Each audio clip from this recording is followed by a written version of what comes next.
Lot. Lot म्हणजे पुष्कळ. Traffic TRAFFIC traffic. Traffic म्हणजे वाहतूक. डेअरी DAIRY डेअरी म्हणजे दूध काढणे. नियर NEAR नियर म्हणजे जवळ. हाऊस HOUSE हाऊस म्हणजे घर. बाय BUY म्हणजे विकत घेणे. मिल्क मिल्क म्हणजे दूध.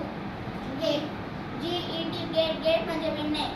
पाऊच POUCH पाऊच म्हणजे